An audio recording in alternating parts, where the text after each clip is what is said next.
Welcome back from a long summer holiday. I hope everyone has had a good break and are ready to go with the new academic year. And today we're joined by Dr. Melissa Highton. I'm really excited about this one. And I'll introduce Melissa to you formally in a minute. Just to introduce myself, I'm Puying Wong. I am one of the PhD students on the TEL program from Lancaster University. And I'm a digital learning producer at the University of the Arts, London. Today, I'm joined by my co-host, John. Would you like to quickly say hello? Hello, I'm John Brindle. I am also on the PhD programme in e-research and TEL at Lancaster University at the thesis stage now, well, mostly. And I just saw Brett raise his eyebrows then as my supervisor. I'm also learning design manager at Edge Hill University. Amazing. Thank you very much. So it is my absolute privilege to have Dr. Melissa Highton here with us today. So Melissa is the assistant principal and the director of learning, teaching and web services at the University of Edinburgh, and a very active member in our HE and EdTech communities. Like I said, I'm really excited to hear about Melissa's research journey, her story. I think one of the things I most admire, and I'm sure it applies to most of you here in the audience today, is her openness in her work and how she promotes open education research and practice at Edinburgh and across the sector that we work in. And I believe one of the big reasons, in fact, why Edinburgh is known for its openness in the sector, you know, the kind of welcoming vibe, the open resource that they put out there, is because of Melissa's leadership, and which is another area that span across both her practice and her research. So I'm really looking forward to hearing about Melissa's work. And on that note, I will stop talking and I will hand the stage on to Melissa.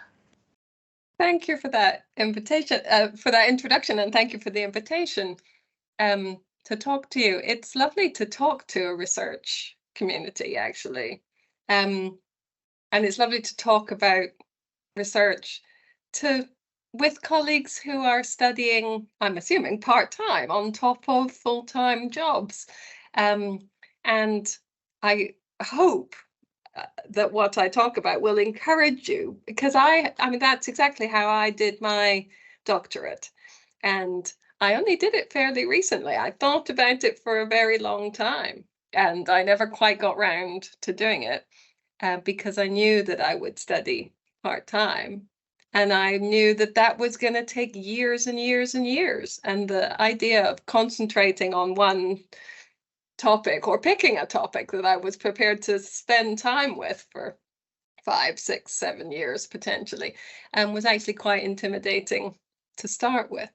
So I thought about it and then didn't quite do it. And then I made some career changes and moves, and that sort of knocked that back, as but reassured me that perhaps I was right to not focus on that topic and to come to a new topic. So in the end, my doctorate is about digital leadership. So it turns out that it's in leadership and management, in relation, obviously, to learning technology. And I wanted to do research that I could immediately apply to my work and draw upon in doing the writing. You know, it was so strategic in thinking, what's going to be, if I'm going to be working on this thing over many years, I want to be reading the literature that is of use to me in my day-to-day work. And I think that that's very important for TEL researchers, that actually you pick a topic that then feeds into the discussions that you're having in the workplace and with colleagues, and the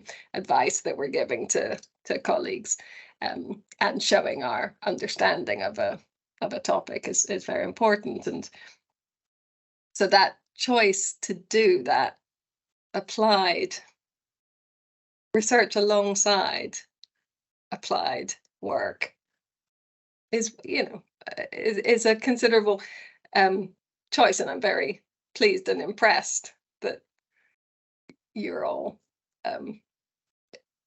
taking on this endeavor, because it's not nothing. It's really hard work, and to keep those things separate and to find the discipline to keep writing in your evenings and your weekends and your annual leave and your strike days. over many, many years. I think it's something I would encourage people to do, but it's really not nothing. It's very hard work. So I don't know if that chimes with other people's experiences of this. Yes. So I had done my master's part-time actually a very long time ago. I've been working since since I left university. I've had to work. I wasn't able to go straight into a master's. So I did a master's later part-time and a doctorate later part-time while working. And I did a DBA, which is Doctorate in Business Administration. And people, I think, are more familiar with MBAs.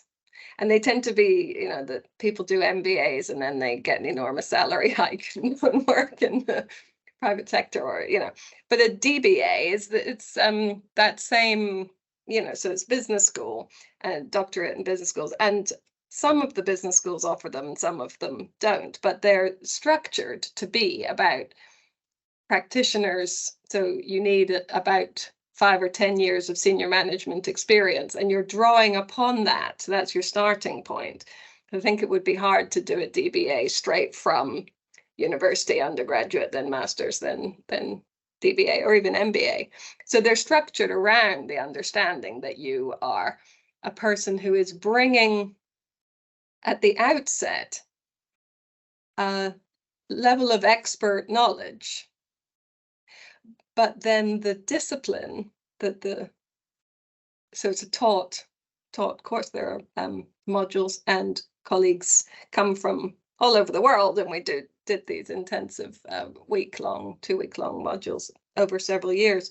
The research methods and stuff are partly to support you in thinking about how you perceive knowledge to be. All the things that you think are just, well, of course it's like that. Your knowledge of the way the world works, and what is good knowledge, and what is evidence, and what is understanding, and what is just the way we do it. The process of unpicking that and thinking from the start, perhaps, or through a different lens about your knowledge of the way the world works, and what expertise you bring, and how that stuff, and that was a big part for me of the reflection of finding my research method, finding my research voice, was about, how do I know that stuff? How do I know that that is true? How do I know that that is what I want to do? How do I know that that is real?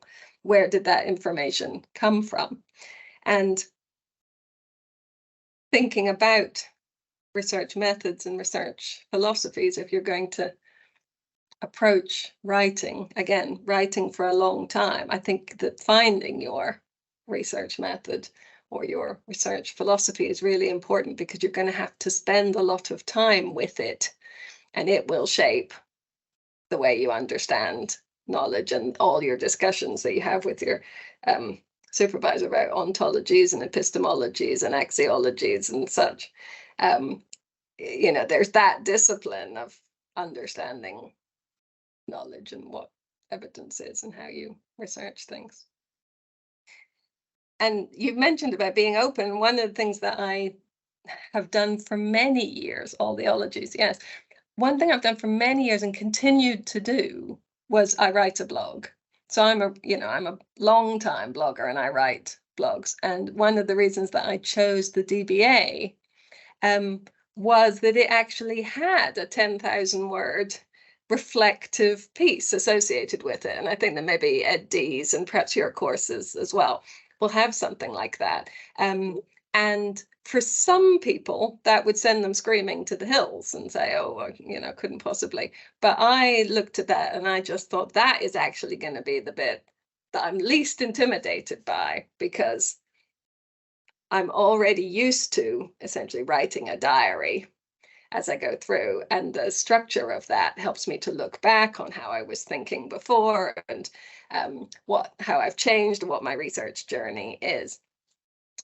So I was writing blog posts during the process of working and being a student, and then I was able to draw in those blog posts as evidence to support my piece of reflective writing that I had to do, which gets marked alongside the thesis in this particular DBA. So the people on the panel read your reflective piece. They read it. It's separate from your thesis, but they read them alongside. And it's that kind of professional development where you pull out how it sits in that professional practice. So DBAs are really situated in applied professional practice. And I found that when I found this course, that was actually part of what tipped me to deciding this is the one I'm going to do this. It was also quite local because I'm quite lazy, and so it needed to be very nearby because I was obviously going to cycle up the hill to the classes. So I did my DBA at Edinburgh Napier University, which is right near where I live, and I deliberately didn't do it in the institution where I work. And you'll know this, but if you study in the institution where you work, you come along to the class, the overhead projector is not working. Suddenly they expect you to do all the tech support for the class. So it's impossible to be, I think it's very difficult to be a student in your own institution where you work, particularly in the technology area, because you'll end up fixing the PowerPoints for the lecturers. But also the relationship you have with your supervisors and your tutors needs to be different. And so I think that being in a different institution is quite important. But also there's a good chance, if you're doing the kind of research I was doing, that you're doing insider research. So research in your own institution with your own colleagues. So reading about insider research and what that is and the tightrope that insider researchers walk, and the understanding of your viewpoint on what your standpoint or your viewpoint on what your position in relation to this knowledge and content is, I think would be, I mean, it's complicated enough being a member of staff, a researcher, researching in your own area, writing about your own area. If you were also a student in your own institution and having relationships possibly with the if you're researching academic practice in your own institution and being taught in your own institution by faculty members, I think that would add a layer of complexity. So I'm very impressed with anybody who does that. Is there anybody who's doing that, researching and studying in your same institution?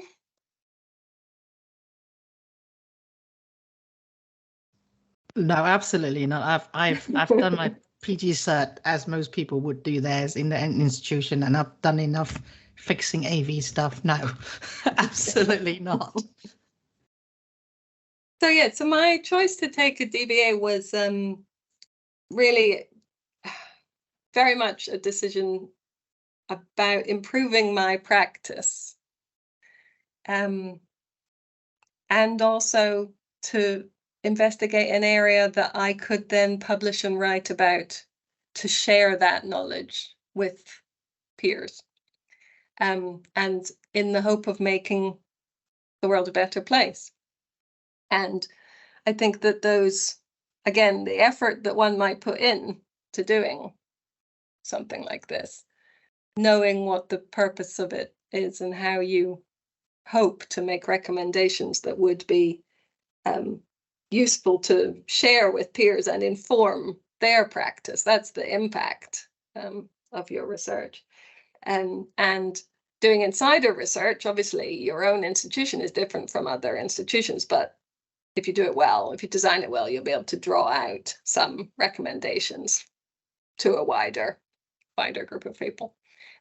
Whether they can replicate the same things, well, that will depend on what you're studying and how you're doing your research. But certainly I was hoping to end up with a set of recommendations drawn from evidence that were robust enough for me to be able to present those to other people and to contribute to the body of knowledge, the canon of knowledge. So as well as having the blog posts, which I was obviously publishing openly, I was also presenting at conferences and such throughout the period of time, which I hope you all do as well, because it's a really good opportunity to test your ideas. And the nice thing about doing such a large piece of work is if you can chunk it up into bits. There are presentations you could be doing at alt conferences and such at various different points through that time, and getting feedback from peers and just checking people's responses to your thoughts and your findings. I think it's a privilege in our community, but it's a very supportive community to do that, I think. So I would hope that you wouldn't feel that you needed to wait. Some people won't write blogs when they're doing their research because they feel that that will release their, that they need to save it till the end before they publish. But you don't have to publish your absolute findings at the beginning, but you can, until you've, private, but you can publish and present about quite a few of the elements, I think, and that helps to keep you on track. Well, it helped me. It might throw other people off, I suppose. It helped me to test those ideas in various places and to test that what I was researching was useful to other people. So I was being very open with what I was researching about. But the difficulty with insider research is also that I was researching colleagues. So I had to make clear what my relationship as a researcher and colleague with them, but also their concern that, their enthusiasm for knowing what I had found. What have you found? What are the results? What are your recommendations? So they wanted to know those pretty much, instantly after I had done my interviews. And I was having to say, oh, no, that's only just one. That's just my data gather. I haven't done the analysis yet, and I haven't done the real thinking on what this evidence tells me. But they were quite impatient enthusiastic and impatient to know what it was that I had found. And so that was a little bit difficult because you have to separate the process of doing the research from the day-to-day, where we move much faster with the evidence. Somebody will present some evidence, show you something, suggest that things should be done this way. You have to move quite fast and just do it. But research is a much slower process, I found. So you had sent me a note about things that I might talk about in terms of research philosophy and how I found that, and that actually is a big part of how I changed my thinking. So I'm a feminist researcher, and before I started this, I knew I was a feminist, but I didn't know I was a feminist researcher because I didn't realize there were feminist research philosophies.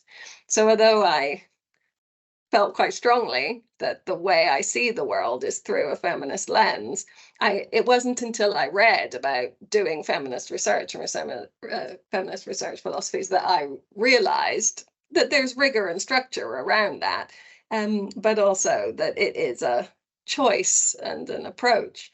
And so if you're interested in such things, it's probably too late for you all to choose your philosophy your way down the road.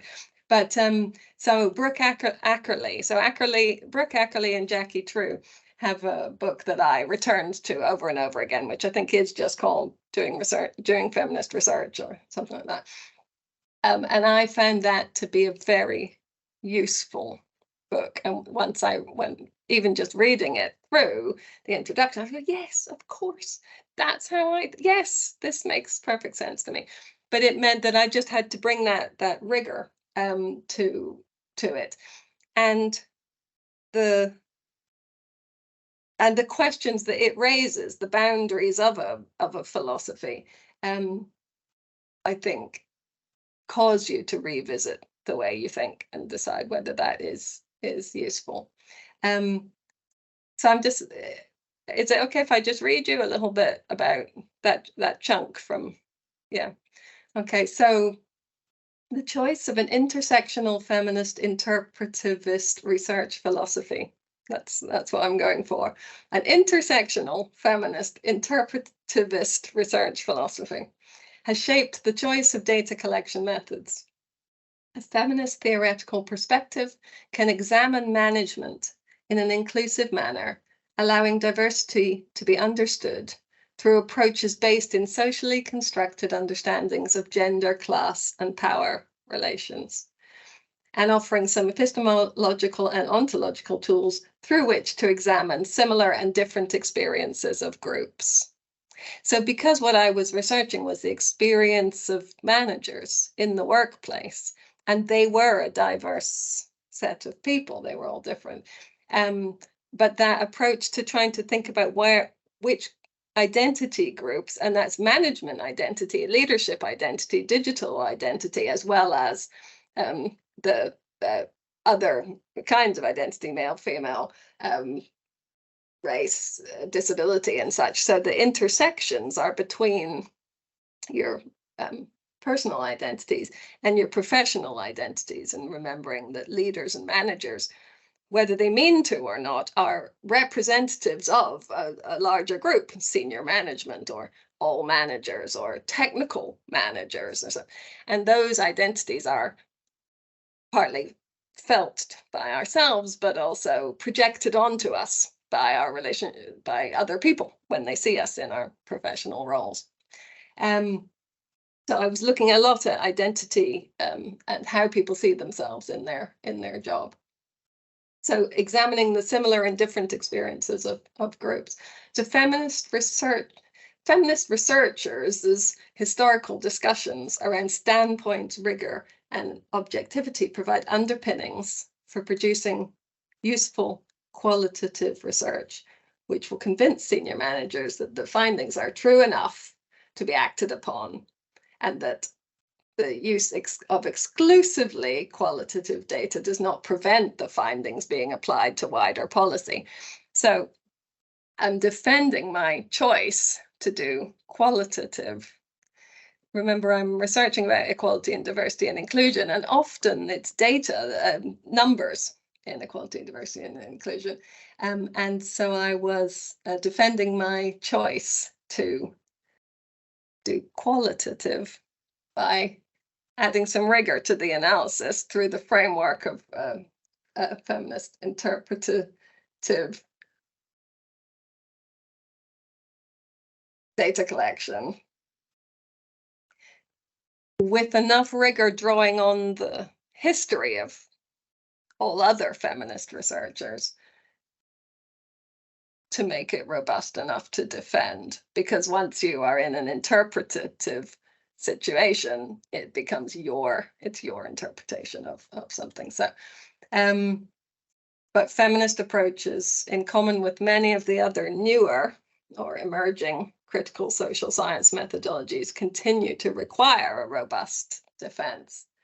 And feminists continue to defend robustly and compare their research against established scientific methods, not in an attempt to do science in the same way, but in order that their knowledge is understood as true and can be acted upon. So that understanding what is true and lived experience and people's identity is, I think, part of the fight that we as feminist researchers continue to do, to add. So any research that is done using feminist philosophies and feminist research methods adds to the body of work done by feminist researchers. And so that's a contribution to the larger picture, as well as to the larger fight of inequality and power. So feminist theory is a research paradigm which is critical, radical, and transformative, particularly appropriate for EDI, equality and diversity and inclusion research, because it takes a particular focus on inequality and power. Research is subjective and biased, and research methods cannot be value-free in their application, because our own values will always impact on our research processes. Objectivity in research is a myth. And again, when I'm working in IT, you think about your own research paradigm. When you're working with a lot of technologists and you think about the degree subjects that they've come through, so if they've done their degrees in the hard sciences or computing, they will bring an idea as to what truth and data and evidence actually is. And so for social science researchers, when we find ourselves in amongst those people and we're going to try to persuade them of something, the nature of evidence is going to come into the discussion, and they're going to want perhaps something that fits there.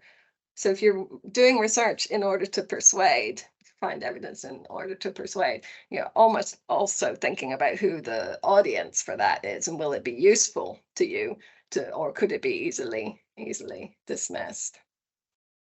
So feminist researchers encourage researchers to make their own positionality statements in their thesis to clarify their relationship with the research process. And I know this is quite contentious, actually. Some people do and some people don't, because you're writing in a passive voice, but making your own positionality clear, where I am coming from, how I approach this data, explains certainly to the reader and to the assessor how you have interpreted, and it's an important lens. So making our own positionality explicit is not a limitation.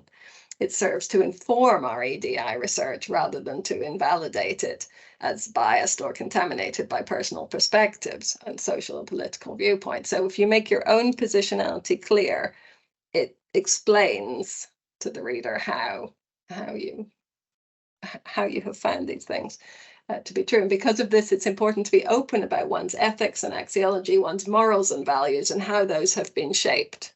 So where you have come from, what your experience is, how you've come to be thinking in this way. The process of my research has been open, with methods and motivations made clear to all via blogs, and shared information in workplace management presentations. I've made my subjective positionality clear as an insider researcher. And I am well known, so people do know me. I'm known as a digital leader who champions workplace equality, diversity, with an interest in improving practice and promoting inclusive workplaces. So that anybody's perception of me is going to be, there's no way I'm unbiased on this topic. So though I'm approaching my data with my eyes open, I'm bringing to that not only my knowledge of this, but their knowledge of me. So the idea that a researcher is a completely neutral outsider is just blown out of the water in this scenario. So we have to bring some understanding of how we have come to be the researchers that we are. So feminist philosophy has a distinctive research ethic. And that's an ethic that pays attention to power, boundaries, relationships, and the situatedness of the researcher. Whichever methodology you choose, so you bring a philosophy to your methodology. So whichever methodology you choose, you can still bring a feminist philosophy to that. So for me, I was very firmly situated in my workplace, and my approach was influenced by my underlying view of how the world works and ways of knowing, but also the context in which I work. So I'm researching as a woman in STEM, a woman in IT, which is a minority position anyway. And my starting point,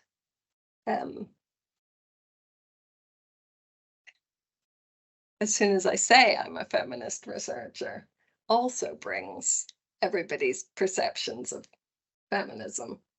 And, you know, that the workplaces in which I work are already, the practices are shaped by a patriarchal approach to inclusion. So even questioning how we have come to this place, yes. So there's a lot going on thinking about where your evidence is coming from, and being pragmatic as an insider researcher. Pragmatism, and the balance. You asked about balance. Well, you're going to have to be pragmatic. How much time am I going to spend on this? How difficult do I want to make this for myself, in reality? So Brooke Ackerley says, for feminist researchers, the personal is political, and the personal situation of the researcher can be seen in the many small ways through her chosen methods, her research design, her actions as an author, linking her philosophy, approaches to data collection, open process, and conclusions. Researchers who give clear accounts of their methods contribute to the ongoing establishment of a feminist research ethic rather than just drawing from it. So we give back and add to in every piece that we do. So that, it's a big part of what my approach to being open and inclusive in my methods is reflected in what I even wanted to research and the way I wanted to approach it. Does that help? Yeah, it was really interesting. I particularly like that. I couldn't come back to this idea of bias, actually, because that fascinates me, because you have and I know it kind of depends on philosophical position, bias, doesn't it, and whether you're doing a science experiment, but you could argue there's bias in a science experiment as well. But I'd like to explore that a little bit more about your idea of bias and how your positionality on things in terms of your biases, in terms of particularly EDI. I'm researching inclusion myself, so I'm being really selfish here and thinking about the way that you present bias and think about it. Yes. Well, but I think, okay, so let me have a look at, so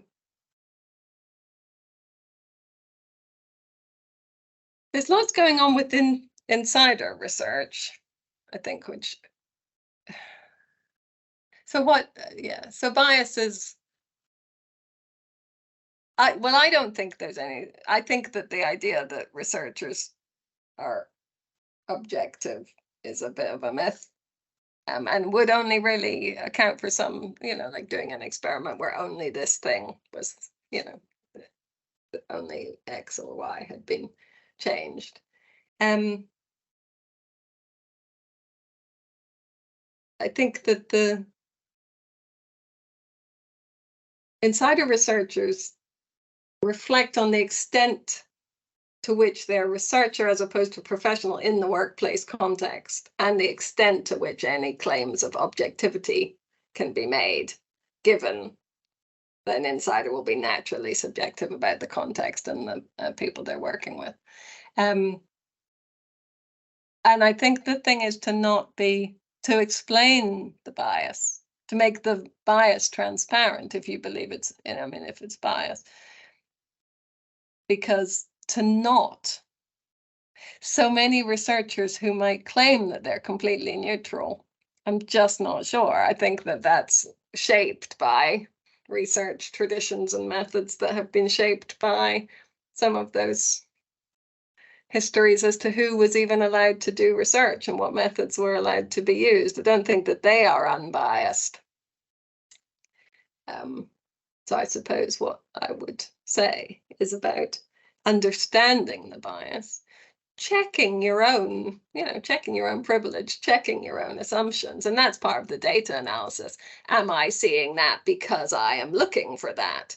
Am I interpreting that as this? And being transparent about that. So I don't know, I didn't try to avoid making clear my positionality, but also when you're researching equality and diversity, and particularly when you're interviewing people, you're going to hear personal things, and and if you care about equality and diversity, when you interview some people, you're going to hear stuff that you find upsetting or insulting, or how do people really think like that, or I can't believe that person has just said that. And so even that position as to how you conduct that interview, your body language in the interview when someone is talking about something, might give away some bias or some feeling that, we can't be You can't hide this. We can do our best, but you know. And even reading through the transcripts, I read through the transcripts, I'm like, oh my goodness. Yeah. And it was changing my view of colleagues as well, because they were talking to me about this. And then when I came to analyze the data, sometimes when I actually had to bring the sentences out of their context, that made me think again as to whether that was actually what was being said. So sometimes when I was listening, I was concentrating so hard on listening, and the person that I was actually bringing my assumptions as to what they might be talking about. And some of the language, defensive language and reaction language that comes with these topics. Again, when you analyze the data, you say, well, did you get, was there a lot of that? Well, I felt it very strongly when there was a couple of those things, but there wasn't actually a lot of those. Those are quite isolated things. And actually, there's a lot more of the content is over here. And so actually, when I came to analyze my data, I was able to say that these things are minority things, although they hit me quite hard when they were said. It actually, in the large body of data, those were minority views that were mitigated by things that lots of other people were saying.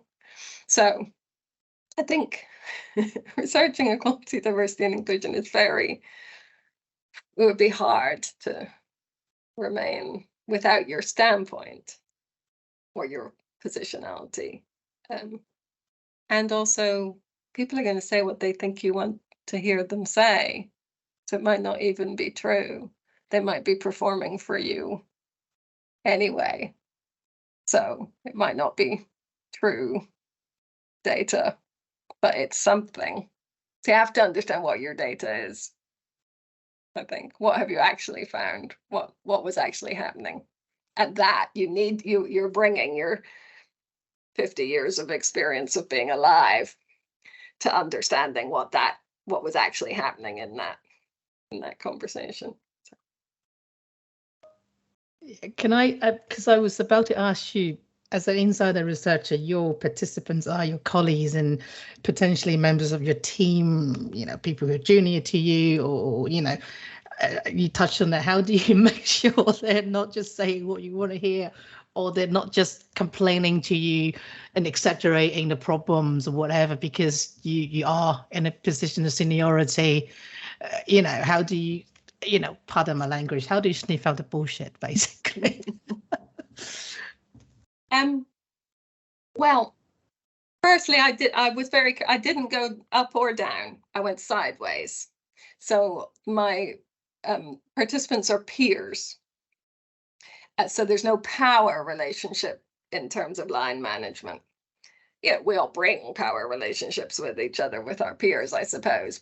And I made careful attempt to, you know, I invited people to be part of this, and if they didn't want to, they didn't have to. And I made it clear that I was inviting quite a lot of people, and that it was okay for them to I was doing one-to-one interviews, but I was happy for them to know that I was inviting all of these people, so that they didn't feel they had been isolated, you know, picked on to discuss equality and diversity. And anybody who didn't want to could drop out. And also, in terms of my selection of people, I had to defend that as well, that because IT is proportionally more male, but I decided in my sample to have an equal number of men and women. So that's not reflective of the wider sector, but because of how I wanted to research and what I wanted to find out, I decided that the structure of mine was going to be an equal number of men and women. But let me say something about insider researchers. So insider researchers have both a vested interest in promoting positive changes in their institution and in preserving their research project. So you have to do this line. And it's clear that for some of the participants in my project, we're keen to see tangible outputs of the study very quickly. So straight after the interviews, they were asking me, so what are you finding so far? What are you hearing from other people? What's your hypothesis? And that's actually very challenging, because you don't want to share early hypothetical thinking, which might change the current shared assumed understanding of the way things are and why. Anything that you say about your hypothesis that might change the environment in which you're working. And that's a challenge because you may be perceived as hiding or withholding findings from your peers who are impatient for results. It was months ago that you interviewed us. When are we going to see the results of this? Also, if your research is sponsored by your employer, which I was very lucky that I was sponsored by my employer, who were very keen to find out what I had come up with. So it's a complex relationship to navigate. So you need to be doubly aware of how the research process may be perceived. The double consciousness of the insider who is now a researcher can be mirrored in the double consciousness of other insiders who may wonder whether they are now objects of study for the researcher or even objects of scrutiny for the stakeholders. So the activity of being researched of those people changes their position in relation to me, but also in relation to the topic. Saying it out loud, knowing that I've heard them and written it down and I'm going to think about it, changes their relationship with me. So if you're doing research with your peers, it's hard to achieve the neutrality one might have as an outsider. And so you have to be aware of reflexivity. So you have to be able to acknowledge the effect that you have on the phenomena that you're studying. And there are complex, I think, dynamics between the researchers and the participants in the workplace, where researchers are part of a social world they study, and the impact of discussions around research validity, bias, and reliability. Obviously, there are also issues of emotion and personal subjectivity from the researcher. And it's just important to be open and mindful about this in the write-up, in the discussion.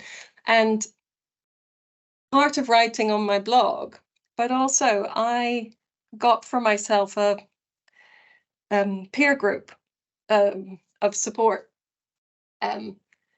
which was some other people, some peers who are mostly professors who work at Napier and Edinburgh, women who have experienced the same experienced the world in I'd like to think a similar way, but experience the institution and the context in a similar way. And so sometimes I would run past them my thoughts on something, and they were actually invaluable to me in saying, do you think that was what that was? Or do you think you're bringing just because you've heard that before or your experience of that before? And so they were really pressed me to just make sure that I was actually being true to the data and not too much of my own feelings on the matter. So there's nothing wrong with having feelings in your, that what makes it unique and interesting, right? That's what make your work interesting and different to other people's, I think. Yeah. So I'll say a bit about the context. So again, choosing a thing that you're going to spend so many years on. One of the reasons that I sort of chickened out of actually researching technology enhanced learning, was that I thought it would change too much in the 5 years. I mean, obviously, if you research VLEs, they're going to stay much the same. But if you started researching anything that was changing quite fast, and I had thought that diversity and women in tech and such was something that I had a good understanding of, a longitudinal look at something. But of course, in the time that I was researching, Me Too and Black Lives Matters happened. So I gathered my data after Me Too, but before Black Lives Matter. And I am quite convinced that the answers I would get from colleagues would be quite different now. So race didn't come up a lot in the discussions that I was having with them, and it would in the aftermath of Black Lives Matter. So I think that all you can hope for is a snapshot from a group of people at a particular time in a particular context. And what you're showing is your ability to research that and treat that data with rigor and draw recommendations from it. But by the time your recommendations land, the world will have moved on. And I think that's part of the problem with doing applied social science like this. So should we go back to Victoria's question? She asked, is our positionality potentially the positivist hypothesis in essence? Sorry, there's a lot of words that I hate. I think Victoria's going to have to explain that to me. I'm asking this question and I'm particularly interested because I'm doing my research and I am an insider researcher within my organisation. It's HE in a further ed college. And so I'm very much an educationalist and I've got a social scientist's head. However, I have supervisors who are all about the world of technology, and I've got the Cardiff World of Technology and Engineering as my supervisors. So they're very much the fan of have a hypothesis and needs to very much, be very experimental. And whereas I'm, looking for people's opinions, their experiences of things. So I'm far more looking at the qualitative data and, in essence, they're looking for me to have a hypothesis and then to write about how what I find meets or doesn't meet my hypothesis. But I'm actually considering whether this positionality that I have is actually, in essence, a bit of a hypothesis. This is what I'm where I'm coming from with my look at, technology and its role in HE and FE. So is it potentially a bit like the social scientists' hypothesis? Yes. Fab, simple answer. Love it. Thank you. But I think also it's something about the supervisors and your tutors and how much they will understand what you're doing. So I don't think this is speaking out of school, but at the group that I started with, there were 20 of us and only 3, as far as I can see, actually made it through to Viva and completion. And some of that was, just people's jobs got busy and people changed jobs and stuff. But some of the people who really struggled were people who had come, I was on a social science course and the supervisors and the tutors were social scientists, much more sort of, something I felt quite comfortable with. But some of the senior managers were from engineering firms. I mean, we were studying management, but what they're researching and talking about was engineering. And I think they really struggled in those conversations and the feedback and marks that they were getting back, because the research paradigm brought by the tutor was so different from how they saw the world and the methods that they were comfortable with.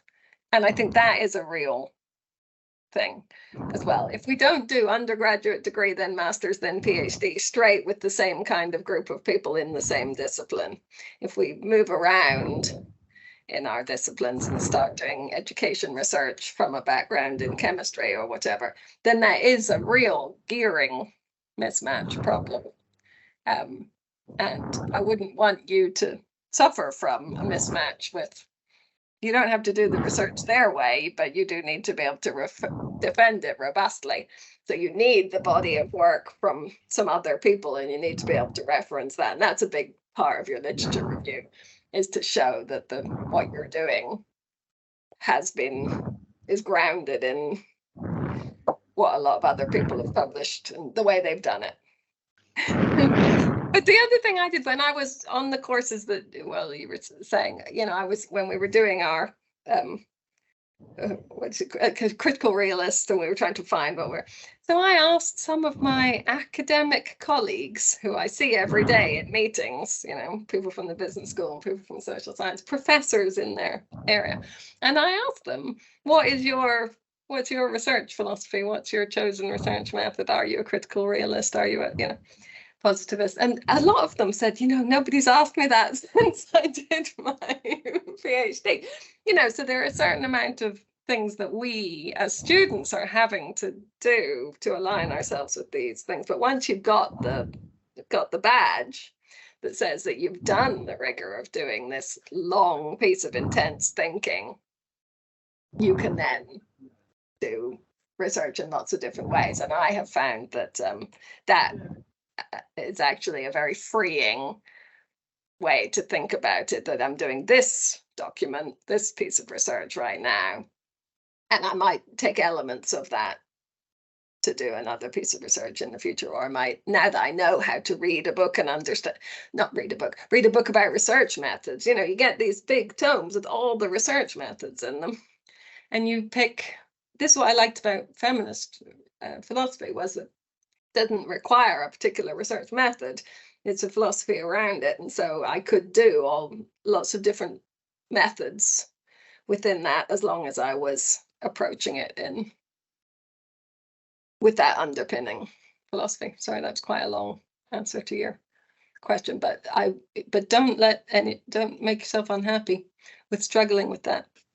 The other thing is, lots of people, so academics, bless them, have generally come through a discipline in which they've been successful, and they haven't shifted. I think you'll see this in your PG certs, LTHE and stuff. Most of them have never done education research, so they will be finding it as odd, because they're not social. Some of them are not social sciences, and it's actually quite an unusual thing to do, to shift into a different research paradigm, and they'll resist it.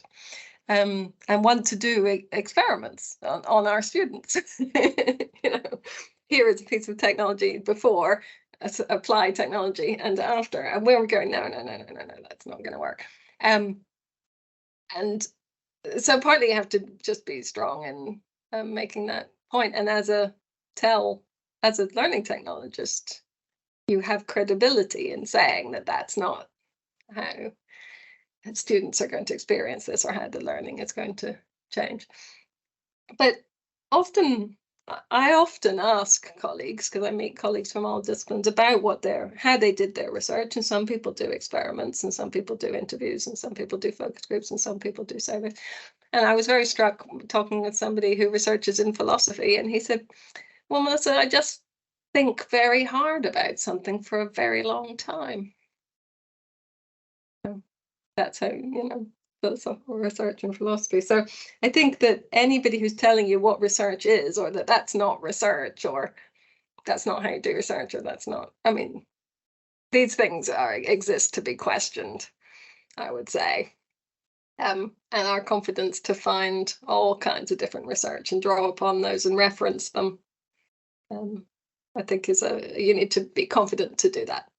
And we can do that as adult learners. We can question in a way that perhaps when we're younger, we don't have the confidence to do. If I could be greedy and just ask Melissa one question to finish the session, and that is a big question, and you can just give a short answer or long answer, it's up to you. What's next? What's your next research endeavor? What are you working on? What can we expect to see? Well, I've got a few publications from my thesis, and that's been very useful. So chapters, I've been lucky to be able to get some chapters out of the thesis, and that's worth, thinking about almost from the start. What journals am I likely to be able to get this into? And because I was researching the experience of professional staff in universities, there's a gap, because although there's lots of research about faculty, and there's some research about librarians, and there's some research about career staff, there's actually very little research about the experience of IT staff in universities, academics in IT, and women in STEM in academic departments, but very little about the experience of managing in higher education. So there's a big gap. So there's they're hungry for people to write stuff and make it available. Equality and diversity obviously is a big area.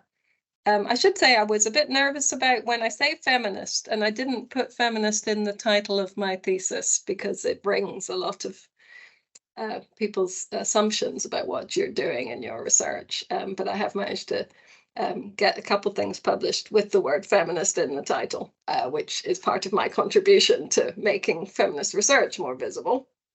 So I managed to do that. And partly I'm very lucky in my professional role that I can have researchers to work with me.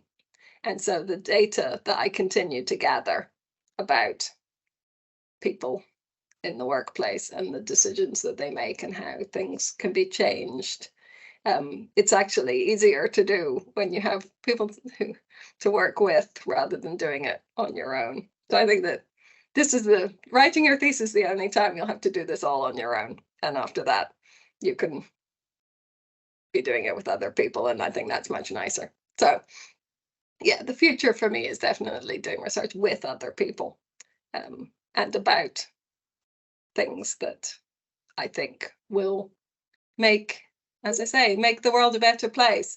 The experiences of IT staff in universities and how that overlaps and intersects with the tech sector, and how we recruit people and support people, and how we shape those roles in that profession, seems to me worth spending time on. And so I'm going to continue to do that. Looking forward to that, because yeah, like I said, I'm a big fan, and I really enjoy reading your writing. That really personal, but yet has a sort of influence to the sector.